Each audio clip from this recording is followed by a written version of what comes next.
Okay, happy Monday. I know we have a busy afternoon for all of you, so we will try to get through as many questions as we can possibly get through. I just have two items for you at the top. This morning, the White House, we released 50 state-by-state fact sheets, in addition to fact sheets for Puerto Rico and the District of Columbia, laying out the critical necessity of passing the American Jobs Plan so we can invest in vital infrastructure, create good-paying jobs, and grow our economy. On the screens behind me, you'll see some of the needs outlined and the tangible difference the jobs plan will make in improving the lives of Americans. So, for a few highlights here, from 2010 to 2020, Florida has experienced 22 extreme weather events, costing the state up to $100 billion in damages. The president is calling for $50 billion to improve the resiliency of our infrastructure. Of course, there are many states across the country that have had weather events and have been impacted, but this is just one of the examples. In Michigan, there are more than 1,200 bridges and over 7,300 miles of highway in poor conditions. That's clearly an area that could benefit from funding, including the $115 billion for repairing roads and bridges in the plan. In South Dakota, 13% of South Dakotans do not have access to acceptable broadband speeds. That's something we'd love to improve. Why there's $100 billion to propose to bring universal, reliable, high-speed, and affordable coverage to every family. And in Nevada, finally, 243,000 renters spend more than 30% of their income on rent. One of the reasons we've proposed, the president has proposed, investing over $200 billion to increase housing supply. So they're state by state. You should all have them, but what they really do is identify the needs in these states and how this package could benefit. As we've talked about a bit in here, there are different types of funding for infrastructure that would be worked through with Congress as the discussions proceed. Finally, I also wanted to highlight a significant win for American workers in the American auto industry over the weekend, late Saturday night into Sunday morning. As you know, a key part of the president's Build Back Better plan includes a significant increase in the number of electric vehicles and batteries built here in America. We need a strong, diversified, and resilient U.S.-based electric vehicle battery supply chain so we can meet the growing global demand for these vehicles and components. And the settlement we announced over the weekend, or I should say was announced by USTR and others, by SK Innovation and LG, is a positive step that builds confidence in their reliability and responsibility as suppliers to the U.S. auto industry. It's great news for many people in the country, including people of Georgia and other states that are impacted a great deal by this issue. With that, Alex, kick us off. Thanks, Jen. I wanted to ask about the attack on Iran's Natanz nuclear facility. Is there concern within the White House that this will derail ongoing talks to reestablish the Iran nuclear deal? And has there been any effort by the administration to reach out through intermediaries or any other way to Tehran and make clear that the U.S. wasn't involved in these attacks, or in the attack? Well, we of course have seen the reports of the incident at the Natanz enrichment facility. The U.S. was not involved in any manner. We have nothing to add on speculation about the causes or the impacts. I will say on your first question, though, we are focused on the discussions that we expect to proceed this Wednesday in Vienna. To the diplomatic discussions that have been taking place and took place last week. We expect them to be difficult and long. We have not been given any indication about a change in participation for these discussions. And with respect to the Semiconductor Summit, are there any actions the White House or the federal government can take immediately to address the chip shortage, or is this just the kind of thing that you need reforms and more funding for? And then, does the president see the shortage as a national security issue? We certainly do. I will say there are a number of steps that we believe we can take as a federal government. We believe there needs to be a holistic, long-term, across-government approach. In the near term, we're engaging with industry, as is evidenced by the meeting that's taking place shortly, later this afternoon, as well as our international partners to ensure that American companies are operating on an even playing field. Even before this meeting today, I should say, we have also proposed major investments. That's something we feel the federal government could also do. We've called on Congress to invest $50 billion in semiconductor manufacturing and research, as called for in the Bipartisan CHIPS Act. We have also called for additional funding there's also bipartisan proposals, I should say, like an investment of $50 billion in the National Science Foundation, which would create a technology directorate that will focus on fields like semiconductors and advanced computing to help increase our competitiveness at home. So our view is that this is certainly something where we need to work closely with industry. We need to work closely with Congress, Democrats and Republicans. There's agreement on this issue being one that's impacting industries across the country, also with allies and partners, and how we can prevent this shortage from happening in the future. Go ahead. Thank you, Jen. Just to follow up on the chip shortage and sort of short-term solutions. Yeah. Any conversations perhaps with chip manufacturers, like for example, Samsung, to prioritize U.S. orders for automakers, or any thoughts on perhaps getting rid of regulations that'll help kick in supplies for automakers? Any sense of what you can do now? Well, one of the reasons the president is stopping by this meeting that our National Security Advisor and our NEC Director are holding this afternoon is to hear directly from companies about the impacts, what would help them most through this period of time, and the shortage that, as you all have reported on, has impacted a range of industries across the country. So this isn't a meeting where we expect a decision or an announcement to come out of, but a part of our ongoing engagement and discussion about how to best address this issue over the long term, but also over the short term. Okay, and a couple of questions on immigration. We understand that there was an agreement with Honduras, Mexico, and Guatemala to place more troops at the border. And we understand that the Vice President was able to secure these commitments and have seen some numbers on, how many troops will be placed at these borders. But when were these agreements struck? And if you can just give us any sense of what this plan really entails. Well, there have been a series of bilateral discussions between our leadership and the regional governments of Mexico, Honduras, and Guatemala. Through those discussions, there was a commitment, as you mentioned, to increase border security. So Mexico made the decision to maintain 10,000 troops at its southern border, resulting in twice as many daily migrant interdictions. Guatemala surged 1,500 police and military personnel to its southern border with Honduras and agreed to set up 12 checkpoints along the migratory route. Honduras surged 7,000 police and military to disperse a large contingent of migrants. As with any diplomatic discussion, these discussions happen at several levels, and certainly, as you know, we have an envoy who has discussions with the region. We've had Roberta Jacobson working for a period of time to help have these discussions with the region about what steps can be taken to help reduce the number of migrants who are coming to the U.S.-Mexico border. To characterize it as these agreements were struck recently, and in the past few weeks, would it be fair to say that? I think that's fair to say, but I would also say that often these discussions are ongoing over a period of time and take place at several levels of the government, both here and within these countries. And is the plan to sort of apprehend these migrants who are trying to cross the border, or sort of as they're already on their way to the United States, is the plan to sort of, stop them there? How will this work? You'd have to speak with these countries about how they will be implementing. I think the objective is to make it more difficult to make the journey and make crossing the borders more difficult. Okay, thank you. Go ahead, Kelly.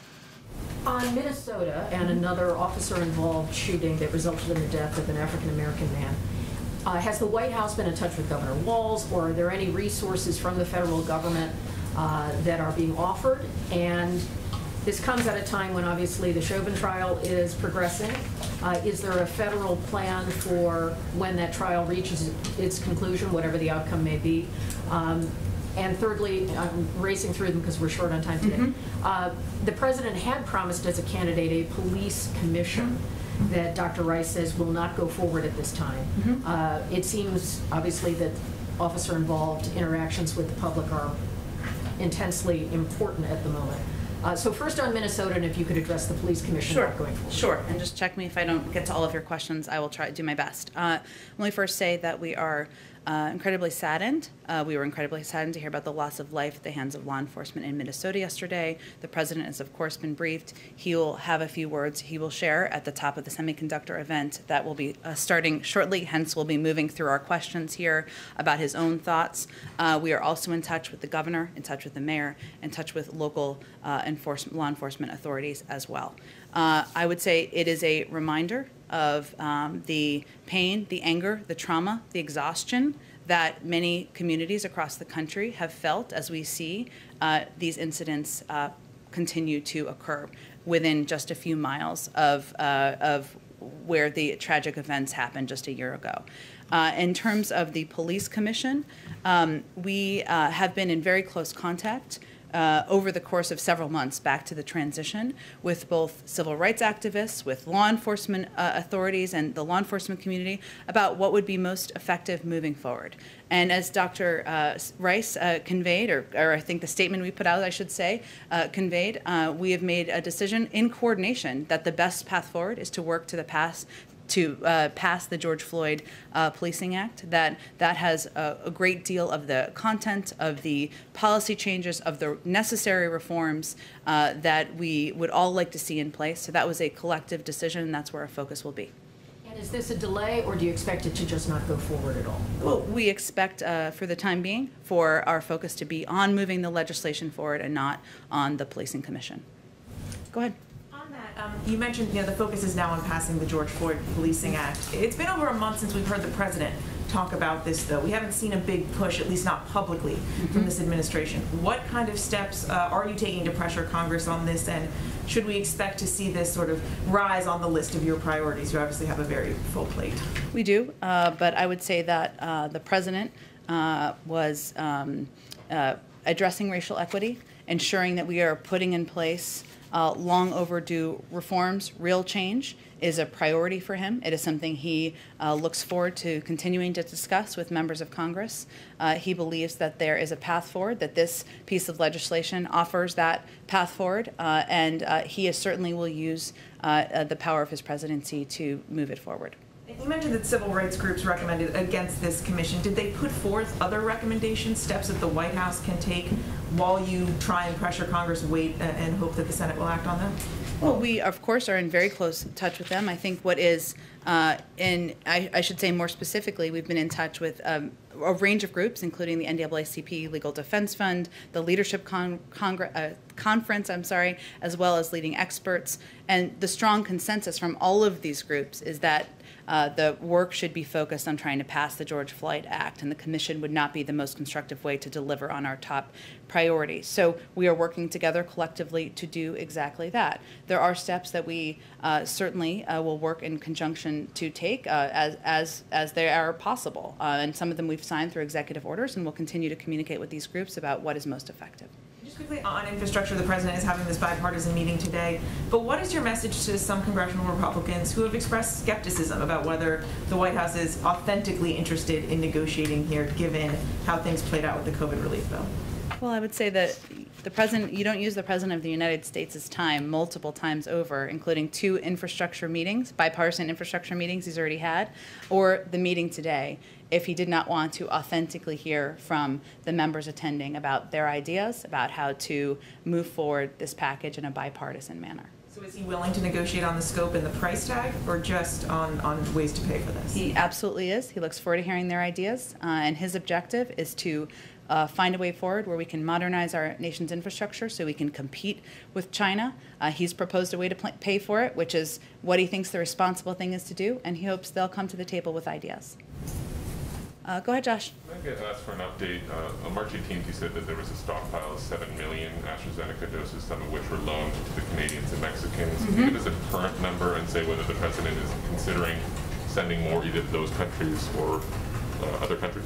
I don't have anything to predict in terms of sharing the stockpile at this point. I can assure you that we don't want that stockpile to expire. And obviously, we don't have control over the FDA approval process, but I don't have anything more to preview for you at this point. When the first made doses that are in that stockpile would expire? I'm happy to check for you, Josh, and see if there's more we can share. And AstraZeneca themselves, of course, could share more details probably. Does the White House know whether any U.S.-made shots have left U.S. soil other than those loans? In other words, shots made on U.S. soil but not for the U.S. government?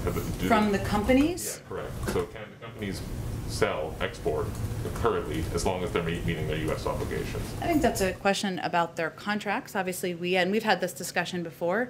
There's an obligation under certain contracts to deliver on the commitments made in the contract with the U.S. government, especially when the Defense Production Act has been invoked, but I would send you to the companies for that question. Okay. Can I ask just a couple of personnel things? You mentioned Roberta Jacobson. Why did she make the decision to step down from that post? And can you say whether it's accurate that Cindy McCain is being considered for the UN Food Ambassador Program post? Sure. On the first, I would say it was always Ambassador Jacobson's intention to stay for about 100 days. She's been a diplomat serving in a range of roles around the world, from ambassador to Mexico to assistant secretary for WHA for decades. And she is retiring, as she deserves, as she has certainly paid her time to do. And so that was always her intention, to stay for a period of time.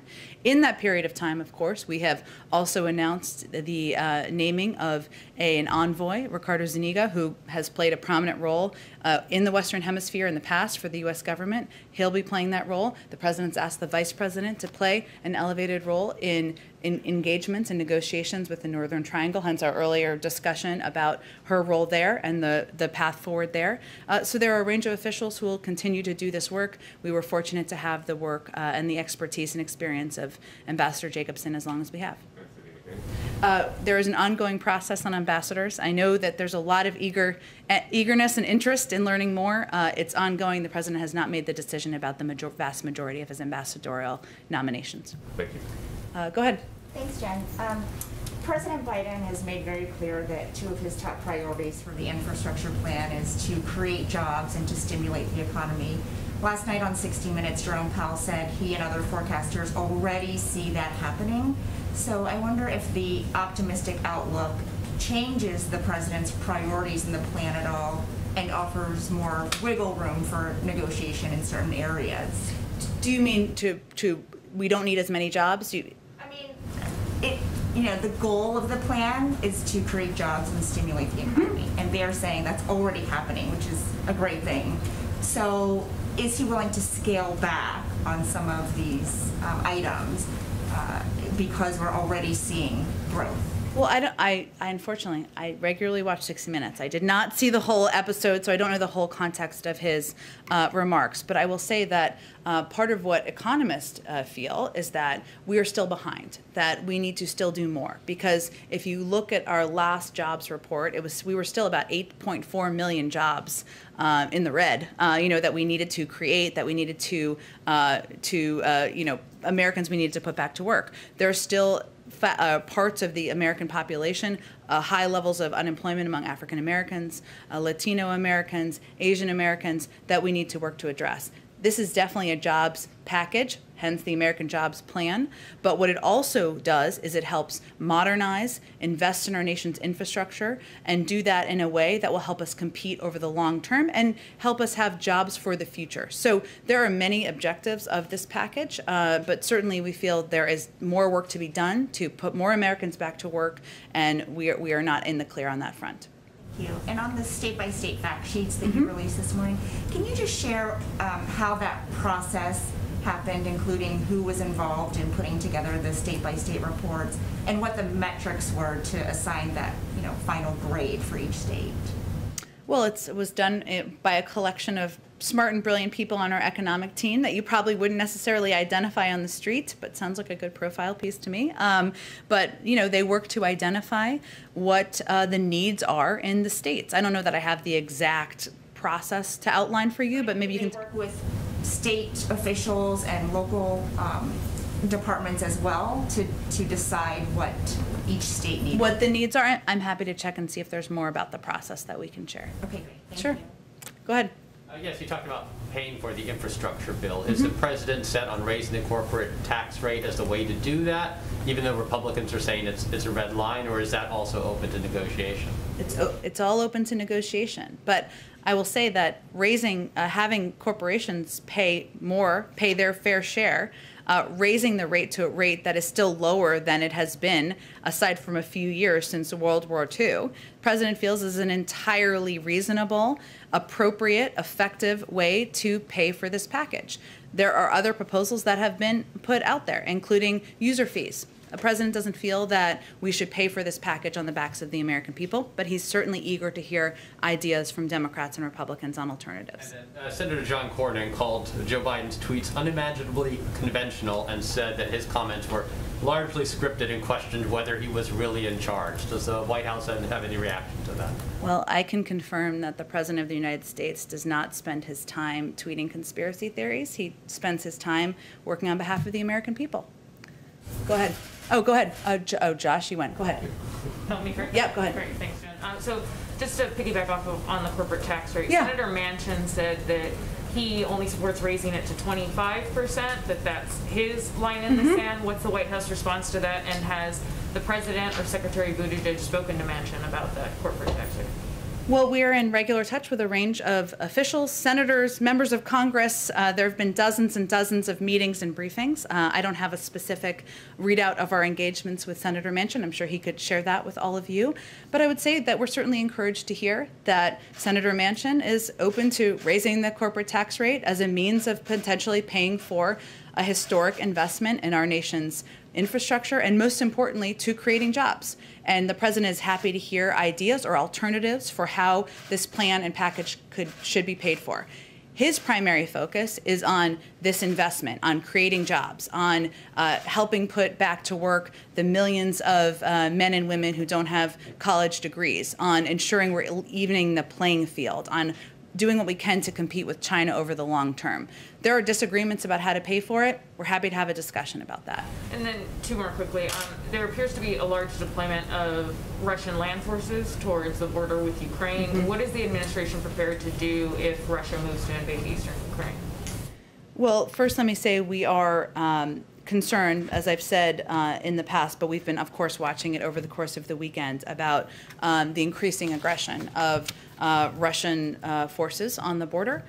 Secretary Blinken and Secretary Austin are in Brussels this week meeting with their NATO partners, and we will, of course, I'm sure this will be a topic of discussion. We also remain in touch with Ukrainian officials at a range of levels, but I'm not going to get ahead of their discussions that they're having on the ground. And then just on police reform again, you mentioned on Friday that the president is meeting with the CBC tomorrow. Is police reform going to be the topic of discussion? Criminal justice reform? What exactly will they be discussing? I'm sure there'll be a range of issues discussed. The primary purpose from our perspective is to discuss the American Jobs Plan and how to move that forward. But as is always the case, there will be a range of topics we expect discussed during the meeting. Do we have to gather? It's 12:45. I think it's 1 o'clock. 12:55. Okay, 10 more minutes. Alex is so responsible for keeping track. She is. Yeah, go ahead. When can we expect to see the president announce the American Family Plan? That was supposed to be coming soon. When can we look for that? Also, there's some talk about making the expanded child care tax credit permanent. Or is the administration looking at extending it or making it permanent at this point? So the president believes there's a huge benefit of the child tax credit. That's why he put the child tax credit in his ARP, American Rescue Plan, because he feels it's important, it's vital. It will help get the 2 million women who are out of work back to work, hopefully back into the workforce. Expect you'll hear more on the American Families Plan in the coming weeks, but I don't have an exact date for you quite yet. Nothing on whether or not the administration is considering making it permanent or just extending it. I don't have anything more to preview for you on the American Families Plan, although just to reiterate, the president believes the child tax credit is a way to help American families and especially all of the working moms out there who are trying to make ends meet. Go ahead. Me? Yeah, go ahead. So I want to follow up on a question I asked, I feel like it's a month ago now. It may have been.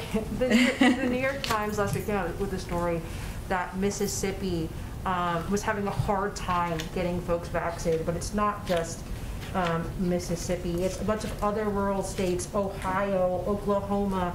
They're at 34% vaccination rate. Even so, opening up vaccines to out-of-staters. I know we talked a little bit about before the preliminary steps, but has the White House been in touch with these governors to see what they can do now? Because of course this impacts herd immunity and the goals of the White House just to get these shots in arm.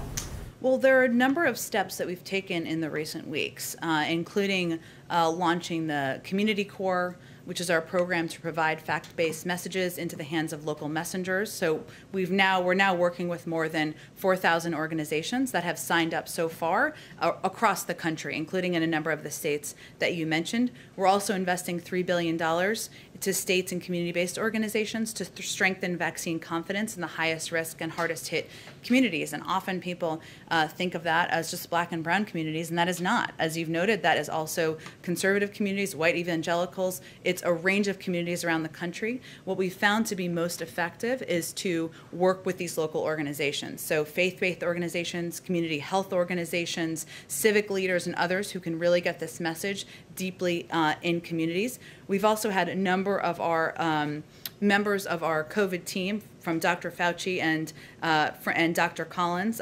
participate in a range of media interviews. You know, an example is Dr. Collins participated in the 700 Club. Dr. Nunez-Smith hosted a faith leaders roundtable. We're also we've run PSAs on the deadliest catch. We're engaged with NASCAR and Country Music TV. We're looking for a range of creative ways to get directly connected to white conservative communities. We won't always be the best messengers, but we're still trying to meet people where they are, but also empower local organizations. And just a quick follow-up, does the White House endorse these states opening up their vaccines to folks from out of state? You know, these do expire, so that rather than them sitting on the shelf, they're going to go to somebody else. Well, these states are all going to have their own implementation plans, and we certainly work with them to advise how to distribute the vaccines as equitably as possible and as effectively and efficiently around states. No state is 100% vaccinated, as we know. So our focus has been working with them on how to get them to the communities that are the hardest hit. Go ahead. Sorry, go ahead and then go ahead. Thanks. So why hasn't President Biden signed the presidential determination that would lift former President Trump's immigration policies, including the 15,000 person refugee cap? It's an issue he remains committed to, as he announced. I just don't have an update on the signing of the paperwork. Okay.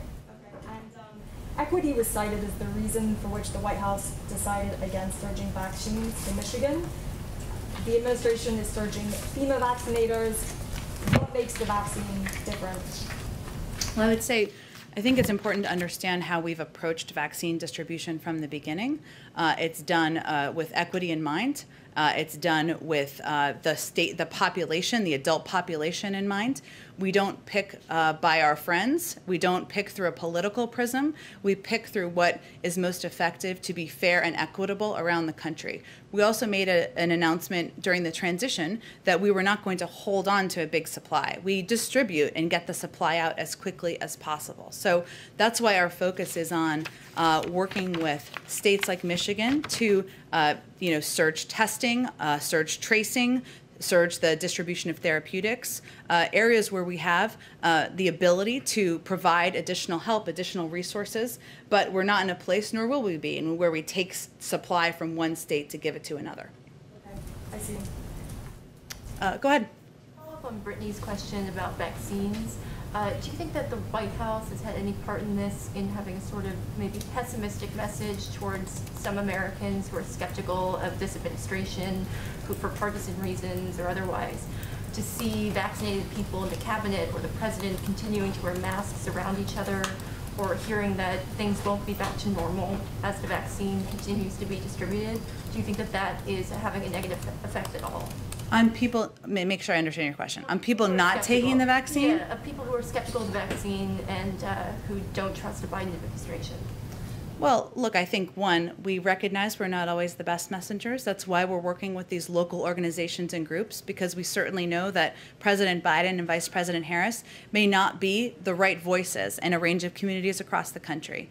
Two, we believe that part of our objective is to model public health guidelines, and that means continuing to wear masks, continuing to hand wash, social distance, because there is still ongoing research on what is most effective and how to prevent distribution and the pandemic traveling further. So I'm not sure I'm understanding your question. Maybe. How do you strike that balance between being a model of the public health guidelines and also not contributing to this sense of hopelessness, perhaps, among people who are skeptical of the vaccine and maybe feel like getting it would not make a difference in their lives anyway? Sure.